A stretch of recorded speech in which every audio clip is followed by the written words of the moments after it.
Hello, hello. Let's get it going. Back to the topic of 20 life mottos that you only understand once you're older.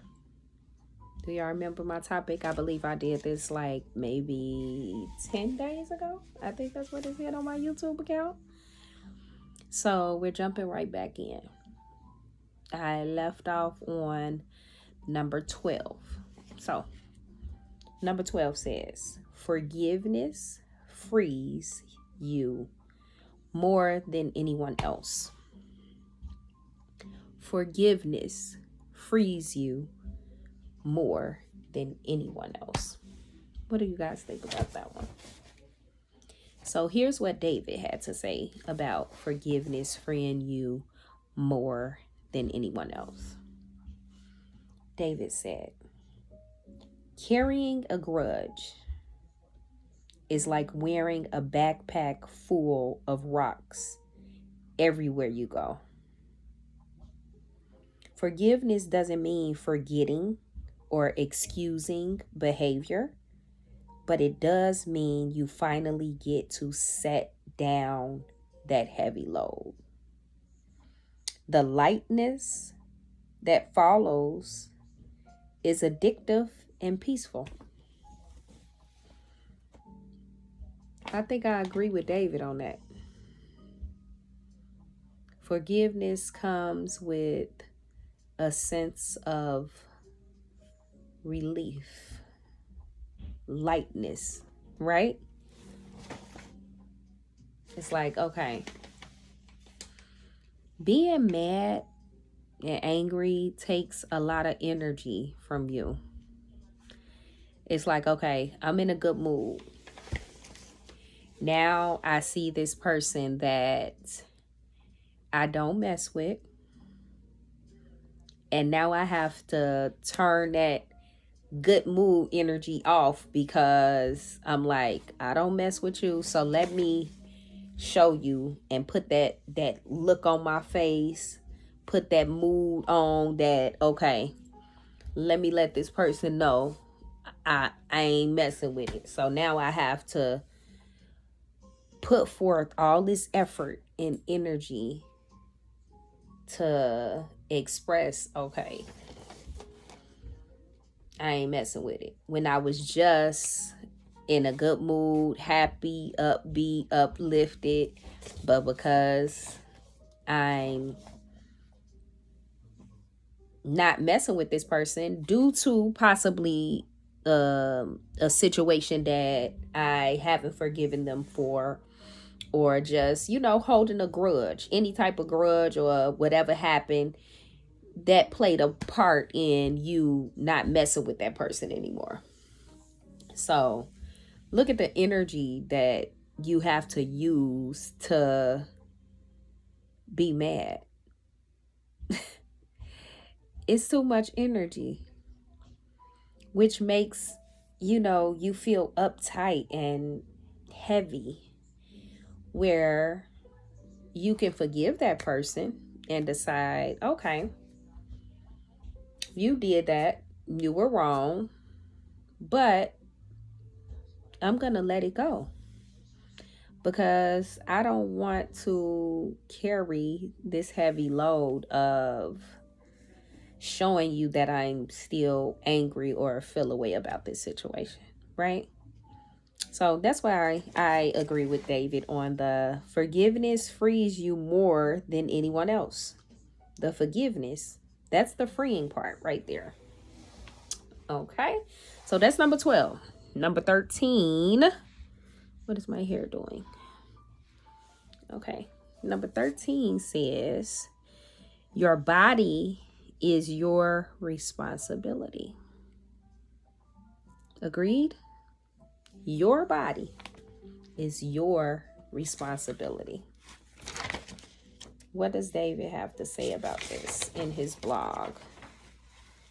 Skipping meals and running on no sleep feels fine when you're younger.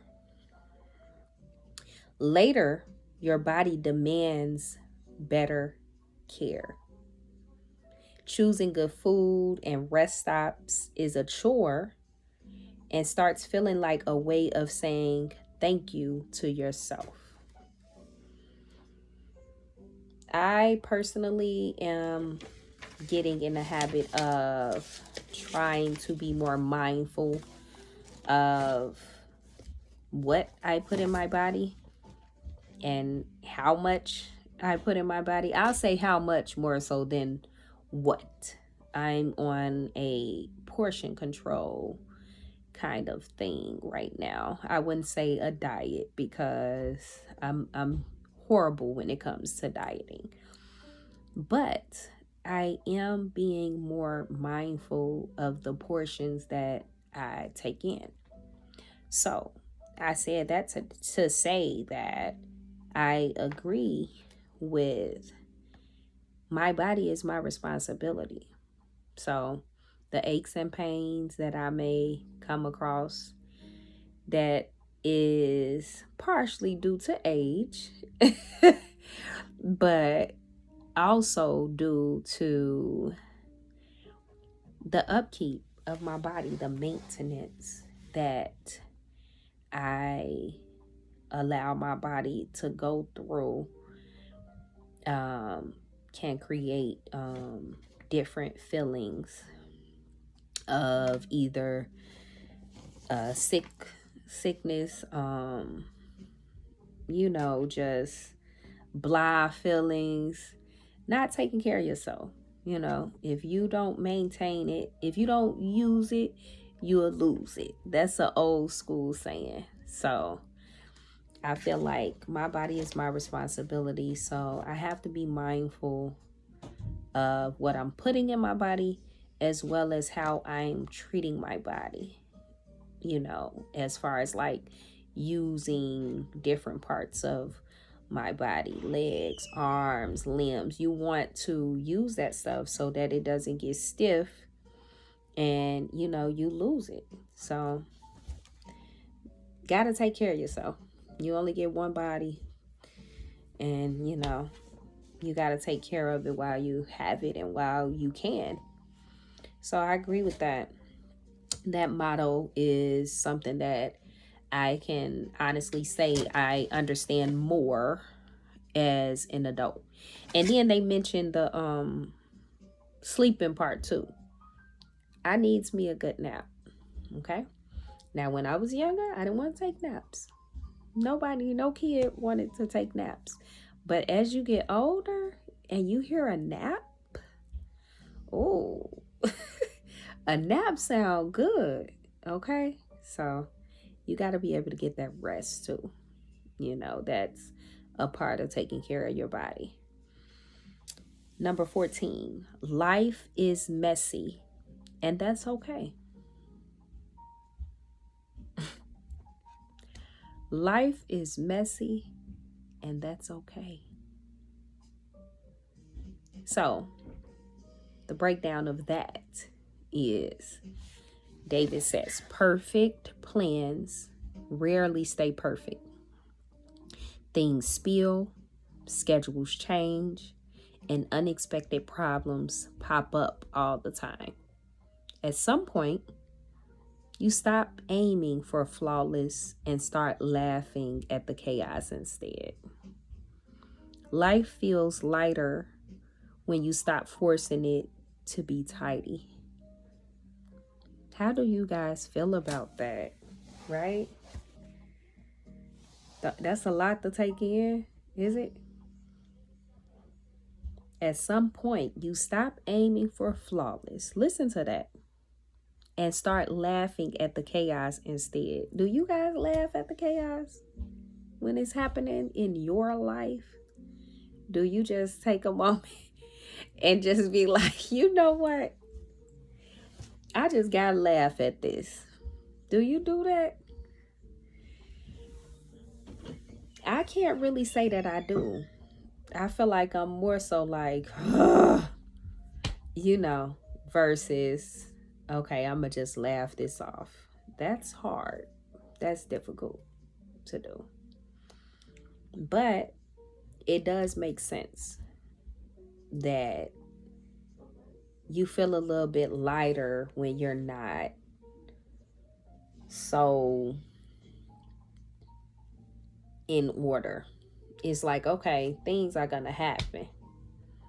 Just let it happen. That kind of makes me think back to the other one,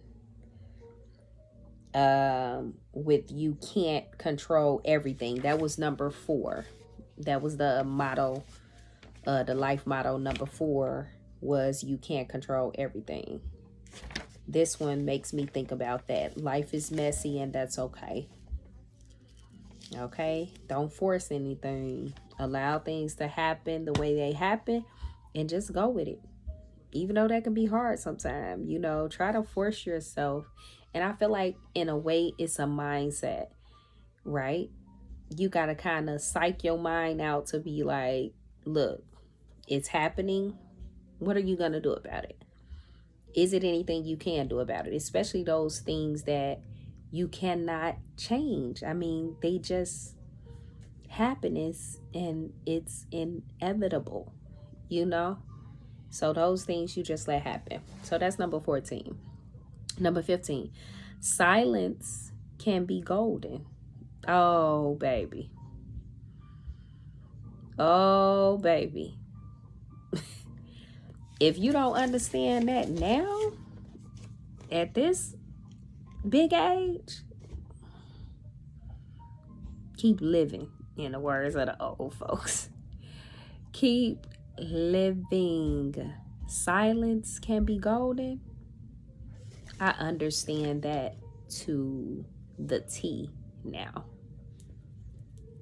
I understand that to the T now that I'm older. It says you stop feeling the need to fill every gap in conversation. Sitting quietly with someone becomes comfortable, sometimes even better than talking. It's funny how silence, instead of being awkward, starts to feel like its own kind of connection. Yeah.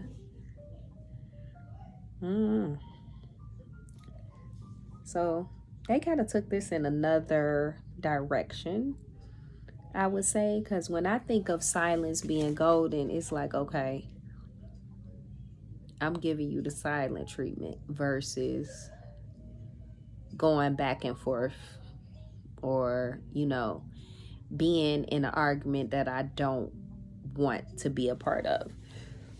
So instead, I'm going to be silent. But this, David, I think he kind of switched it up a little bit with this silence can be golden, because he says you stop feeling the need to fill every gap in conversation. What do that mean, y'all? Well, I guess that is saying that you really don't have to argue. Why am I filling in the gap of this conversation? Argue by yourself. Then it says sitting quietly with someone becomes comfortable, sometimes even better than talking. Okay, I can relate to that in a way.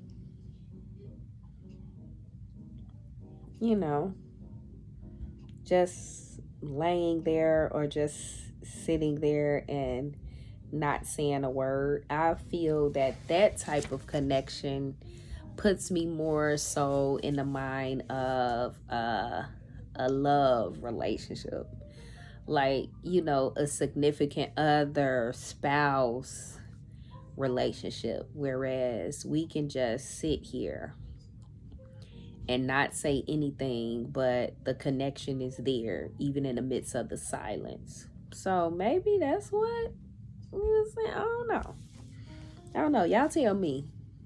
The comments are there. So if you watch this video, it is okay for you to comment and tell me what you think about these models of life, right? Okay, so number 16, travel changes your perspective. It says nothing shifts your thinking quite like stepping into a completely different place. New foods and traditions teach you things no classroom ever could.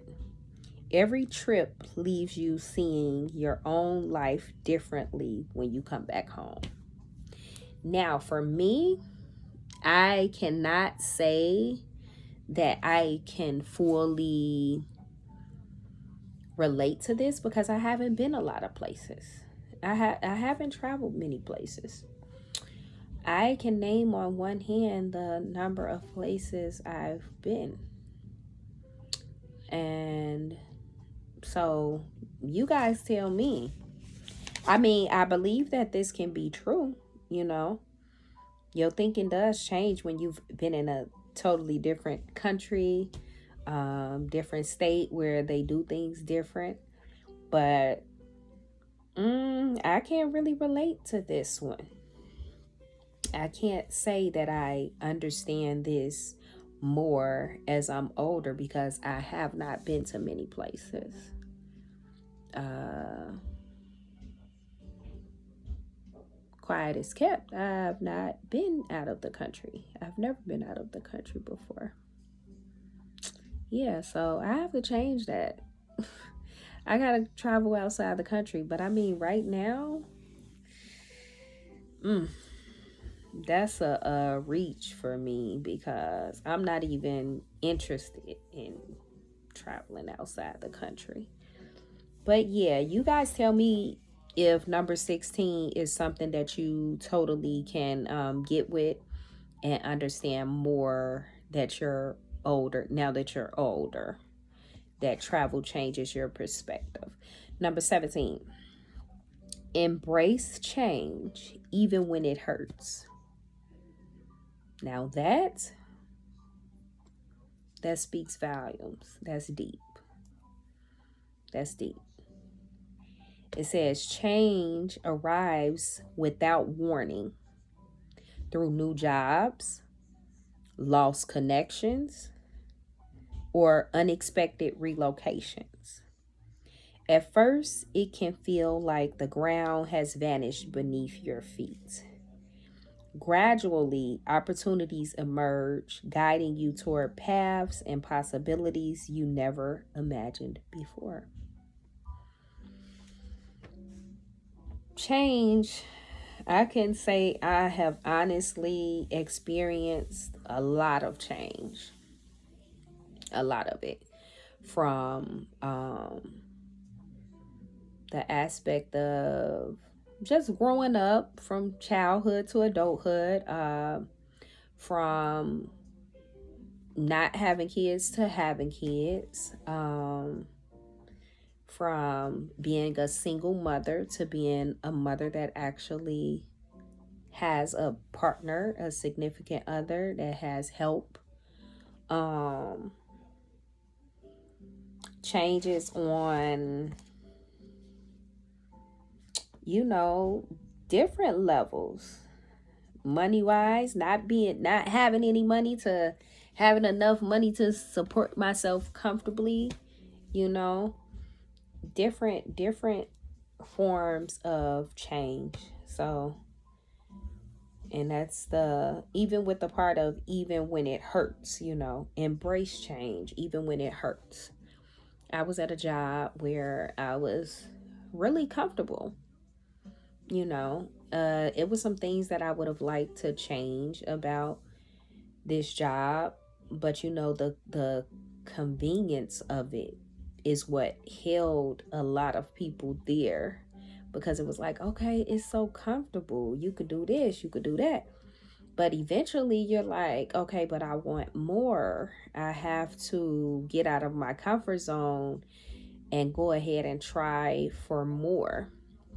And then that opportunity came, you know, where I was able to move about and get some better and, you know, end up being another level of comfortability, but a better position, a better opportunity for me. So in the beginning, you know, it hurts because it's like, man, I'm leaving what I'm used to.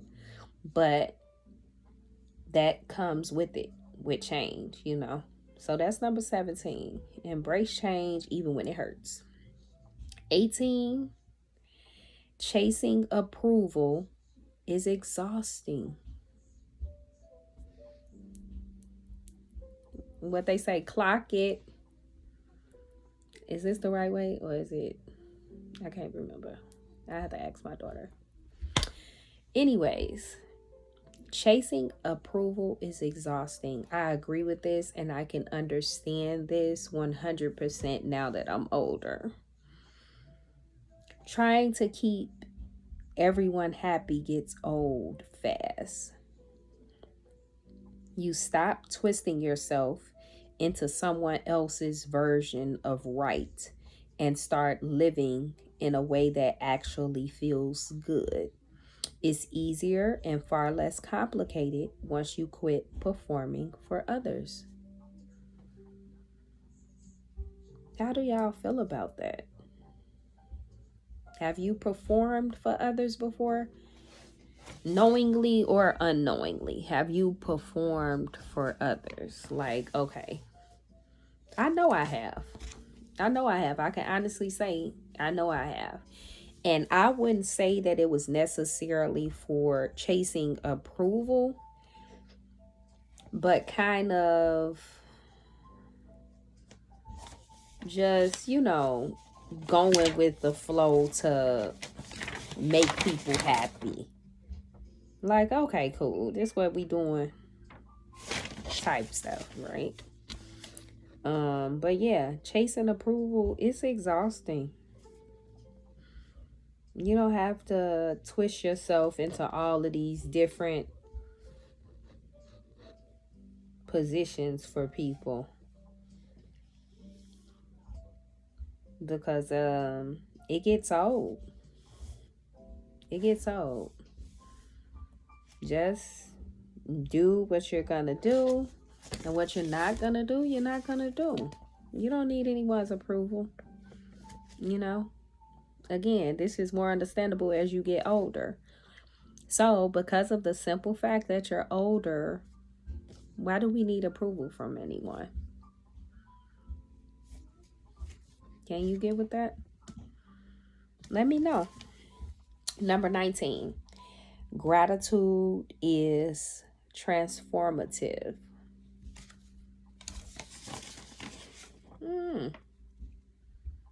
Gratitude is transformative. It says somewhere along the way, small things hit differently. Morning coffee tastes better, and the sunset outside your window feels like a gift. Life doesn't get easier overnight, but noticing the good bits makes it feel softer and less rushed. I like that. Gratitude is transformative. So that says that being thankful and grateful can transform your heart, your mind, your body, and your spirit. To me, that's what that's saying right there. Gratitude is transformative.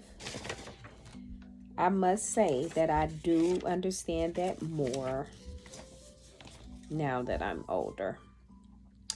I actually have a gratitude and affirmation journal that I write in weekly. I write down a list of 10 things that's my gratitude list that I'm grateful for, thankful for. And sometimes I do 10 affirmations. Sometimes I may do 6 or 7. 6, 7. Like the kids say. But I write those out weekly. Before I was doing it daily. I recently changed it to weekly because it was becoming a bit much to try to daily do it. So I wanted to do it more so weekly so that I can meditate on those things that I am grateful for, as well as those affirmations that I want to manifest into my life. So now I'm doing them weekly and I'm meditating on them. I'm saying them, I'm repeating them. I know a lot of times manifestation can sometimes seem like, is this real? You know, what am I doing? Repeat these things. But think about it as the fact of what you put in your mind can really have an effect on you the more and more and more that you do it or see it or hear it. You know, it becomes habit forming in a way. So, like, if I'm going to repeat, it's positive things. So, why not? Why not? You know, we listen to bad things, negative things, through music or things that we may watch on TV. And, the more and more that we hear that or get that expounded in our head, it can, become habit forming where you put yourself in those positions. Do that make sense? So, anyway, affirm some stuff. Do those affirmations. It may sound silly or crazy in the beginning, like, why am I doing this? I even have my kids to do it, and I feel like they think that it's, why am I doing this? This is silly. This is not real. It's not going to work. But you can still do it to get in the habit of believing that you can speak positive things in your life and they can become reality. Okay, so that was number 19. Yes, and I agree that that morning coffee tastes better. It really does. I'm a coffee drinker. Yeah. So, and then number 20, our last one, our last life motto says, not everyone needs to like you.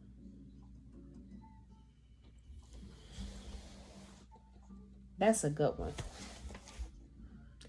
Not everyone needs to like you. It's okay. I am training my children that now everybody is not going to like you, baby. And it's okay. It's okay. Not everyone needs to like you. David says, you realize pretty quickly that being liked by everyone isn't possible. It's not possible. The right people stick around because they want to, not because you worked overtime to convince them. It's freeing once you stop trying so hard to please strangers. I agree with this 100%. I understand this more now that I'm older. That's another reason why I feel like I have a little mercy on the kids when they are trying to please people, because as kids, I mean, probably not all kids, but a lot of times as a kid, you want that belonging. You want to fit in. So, excuse me, you may do, sorry, you guys, I'm tired. You may do things to try to get people to like you, like things that you wouldn't normally do or things that you wouldn't normally say. And then you realize as you get older, like, what? Why?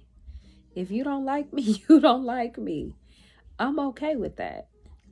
I like me, you know?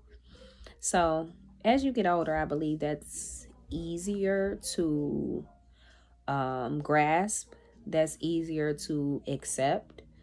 But when you're younger, it's not, because you in that phase of the hierarchy of needs and all of that, wanting to belong, wanting to fit in. So it's like, okay, this is what they doing, so I'm gonna get in there somewhere and fit in. But train your kids that everybody don't have to like you. And that's the 20, you guys. That's the 20 life mottos you only understand when you're older. And this was by a guy named David. I could not pronounce his last name. And I found this on MSN on my computer. So tell me what you guys think. Thank you for sticking around for this Poetry and Positivity channel. I'm going to start to put on like that auto posting where I make a video, because I don't come on as often as I should or want to. But if I start to create the videos and just have them to pop up on there, I think that'll be easier for me with everything that I have going on. So I'll start to do that. But thank you guys. It's been 31 minutes now, so I'm hopping off.